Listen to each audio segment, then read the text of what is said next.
So it's 9 weeks since I finished the parish walk, and I have to say it's my favourite topic in the whole world.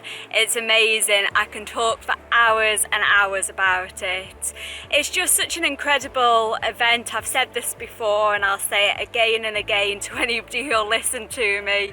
It's just fantastic on every level.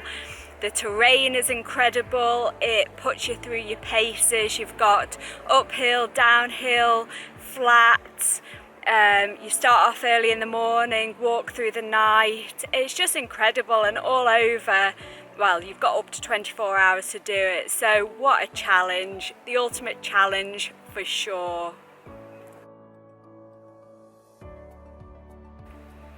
So this year I discovered for myself that 2 parish walks are definitely never the same.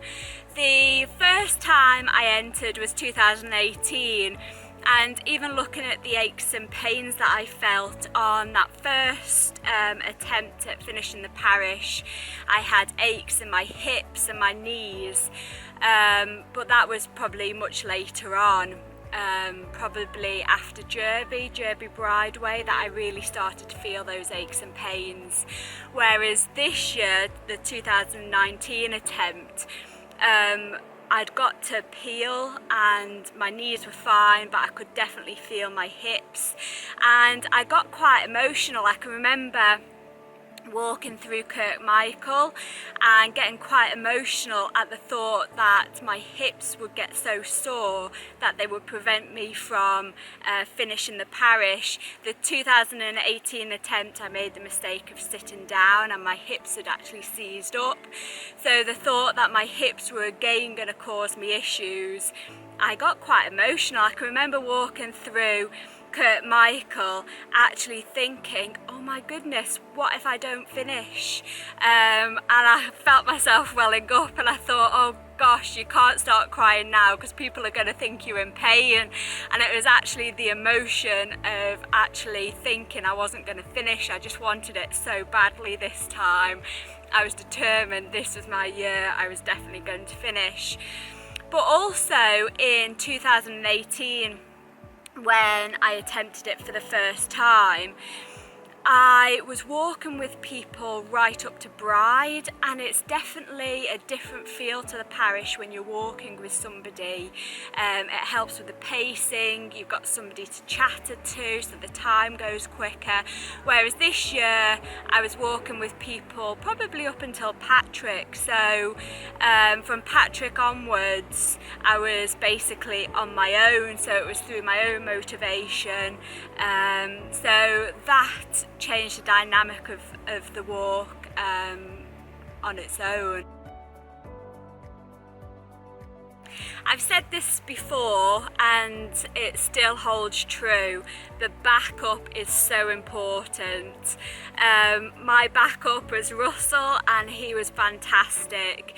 He followed closely along, he gave me food, water, motivational speeches when I needed it. When he could see that I was slowing down, he'd give me encouraging words to speed up again. So yes, invaluable to have the right backup. Even little things like opening a bottle of water for you so you don't have to put the effort in, just makes all the difference when you're walking 85 miles in 24 hours.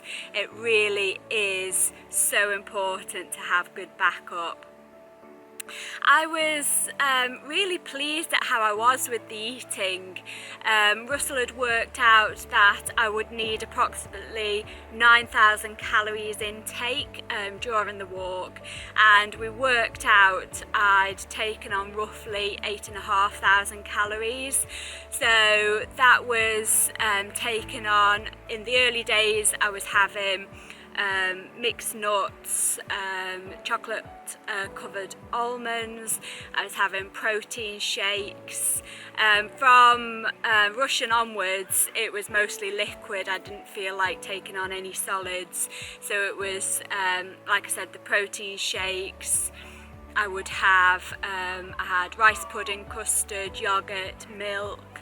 That's what made up the majority of my calories during the walk, and because I was not fat adapted and I was taking on the carbs, I had to make sure that the fuel was going in just to keep that energy up. And Russell was very good at making sure I did take on plenty of food, but also kept my water and electrolyte intake going in as well, because it was a very hot day.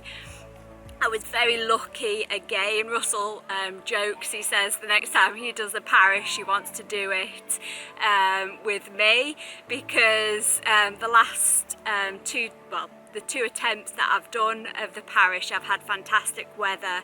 It's been sunshine, no rain, and not too much wind. Just fantastic weather conditions. So he's quite envious, because on the majority of the walks he's done, he's had all sorts of weathers, wind, rain, sun, which takes its toll on you as well. One of the things I strategically did, because I did know the weather was going to be hot, is I wore my Under Armour top, which it had a hood and it went quite high up around my neck, and it had long sleeves. So it was the material that actually keeps you cool, although it was covering me. So it meant that I didn't get any sunburn, because obviously if you catch the sun it does take its toll on you later on. It does tend to zap your energy when the sun goes down and it gets cooler later on. It just gives the body something else that it has to deal with, and the more that you can minimise what the body has to deal with along the way, the better. So there were lots of people wearing tank tops because it was so hot, and they did say to me, "Are you not hot in that top?" But actually it was perfect. It was keeping me cool but fully covered and protected from the sun. The little bit of you might see it on the video if you watch the film, I had a little bit of my neck that was actually exposed, and up around Bride, Russell had to actually put some cream on it because that part of my skin had started to get sunburn. So it just shows I made a good move by actually covering up on the day. So my main challenge on the day was actually when it got dark. I was doing a good pace all the way. I was being consistent, I wasn't going too fast, it was my own race, I was making sure I stayed nice and comfortable, but as soon as it went dark, that's when I started to struggle a little bit. I started to slow down, my brain started to tell me it was time to go to sleep. My eyes, I couldn't keep my eyes open, and literally from Maccled, well yeah, it was probably Maccled to Laxey, that stretch really. I literally every couple of miles had to stop and just rest against the car. So I wouldn't sit down, I would just literally rest myself against the car just by leaning back, and I would just allow myself just to close my eyes, not to go to sleep, just literally to close my eyes. And then that was just sufficient that I could then start walking again. But literally from Maccled through to Laxey, I was doing that every few miles. So I did lose quite a lot of time during that period, but that's what I needed to do on this particular parish walk in order to get me through the dark period. As soon as it started to get light again, probably around the Doon Glen on the approach to Laxey, it started to get light, the birds started to sing. I just felt a renewed sense of energy. It was like I was waking up with the birds, and I remember as I was going down into Laxey, into the dip, into the town, I just felt a renewed sense of energy. I knew I was on my way to Lonnon, then from Lonnon on the way to Onken, and from Onken on the way to the finish, and just something, this energy and excitement just overtook me, and I could feel myself come back alive, and my pace increased, and off I was going. I was on my way to Lonnon. I was on a mission to the finish, and nothing was going to stop me. So yeah, wow, what emotions, from start to finish, the emotions you go through, it's just incredible. It is true what they say, the adrenaline does set in, and for that last mile as you're walking along the promenade towards the finish, the adrenaline sets in. My aches and pains subsided, and I just felt exhilarated. I felt so elated. It was just incredible. I can remember looking out to sea and just thinking how lucky I was to live on the Isle of Man and to have this experience of completing the parish, because at that stage there was no doubt I was finishing. As I was going past, on my right hand side, there's the porters outside the hotels, and they were clapping me as I walked past. It was just incredible. People were up and about, they were on the beach, they were walking the dogs, they would stand and cheer as I was walking past, because they all knew that the parish walk was on and I was headed for the finish. So it was just incredible. I can remember though, looking back, I'd got to Onken, so to the last check-in, and the people who were there at the church, they did say to me, oh, so we'll see you back here again next year. And I remember looking at them smiling and saying, I think one parish is enough for me. And at the time I did believe that. I was so tired.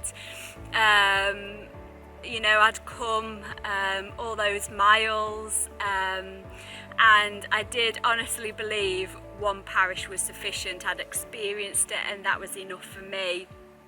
However, once I got home the following day, there's nothing else in the world, I don't think, where you get that adrenaline rush, where you feel such a sense of achievement afterwards. And I remember turning to Russell and saying, I'll be back. I need to do another parish. I need to feel that sense of achievement, the exhilaration, the adrenaline, everything just come together at the end. I do want to experience that again. And of course, there is the sense that you want to try and do it a little bit faster. And once you've done it once, you know you can do it. You know what to expect, which some people might say is not such a good thing. But yeah, I'll definitely do another parish, I know that much. I feel so privileged to live on the Isle of Man and to have the opportunity to take part in such a fantastic event. If you ever have the opportunity to take part in the parish walk, don't hesitate. You'll have an amazing time. So thanks for watching, and I'll catch you in the next video.